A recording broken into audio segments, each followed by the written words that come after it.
તો હાલોલ નજીક વાઘોડિયા તાલુકાના પાલડી ગામે શ્રીજી એગ્રો ઇન્ડસ્ટ્રીઝ નામની જે ઘઉંમાંથી લોટ સોજી મેંદો રવોનું પેકેજિંગ કરતા ઉત્પાદન યુનિટમાં આજે પંચમહાલ જિલ્લા પુરવઠા અધિકારી હાલોલ મામલતદાર તેમજ વાઘોડિયા મામલતદારની સંયુક્ત ટીમો દ્વારા આકસ્મિક ચકાસણી હાથ ધરવામાં આવી, જ્યાં રાખવામાં આવેલા ઘઉંના જથ્થામાં લાઈવ સ્ટોકમાં વિસંગતતા જણાઈ આવતા વધુ તપાસ અર્થે વડોદરા પુરવઠાની ટીમ અને ગાંધીનગર પુરવઠા વિભાગની એન્ફોર્સમેન્ટ ટીમને બોલાવી વધુ ઊંડી તપાસ હાથ ધરવામાં આવી છે. અત્રે આવતો ઘઉંનો જથ્થો સરકારી સસ્તા અનાજમાં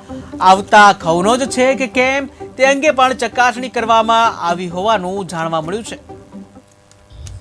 આજરોજ અમારી જિલ્લા પુરવઠા પંચમહાલની ટીમ અને તાલુકા મામલતદાર હાલોલની ટીમ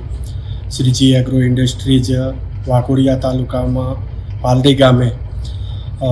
અમને બાતમી મળેલ કે પંચમહાલ જિલ્લાના, દાહોદ જિલ્લાના,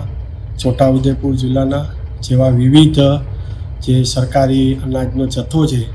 એ જથ્થો આ મિલની અંદર આવે છે અને તેનો પ્રોસેસ થઈને આટો બને છે. બાતમીના આધારે અમે આજે આકસ્મિક તપાસ કરતા અને બિલો, હિસાબના રજિસ્ટરો વગેરેની તપાસણી કરતા જે સ્ટોક રજિસ્ટર કે એવું કાંઈ નિભાવેલ નથી, પ્રોસેસ રજિસ્ટર જે નિભાવવું પડે એ પણ નિભાવેલ નથી અને જથ્થાનું મેળવણું કરતાં લગભગ 1261 ક્વિન્ટલની ઘટ જણાઈ આવેલ છે. આ અંગે વધુ તપાસ માટે અમોએ ગાંધીનગરની ટીમ બોલાવી છે અને હાલ વડોદરા જિલ્લાની પણ પુરવઠાની ટીમ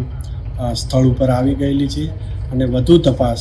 એ ગાંધીનગરની એન્ફોર્સમેન્ટ ટીમ દ્વારા કરવામાં આવશે અને જે પણ કાંઈ ક્યાંથી જથ્થો આવ્યો છે, કેટલા પ્રમાણમાં આવવામાં આવ્યો છે અને ક્યારનો આ જથ્થો આવે છે એ તમામ બાબતોની એ ટીમ દ્વારા તપાસણી કરવામાં આવશે.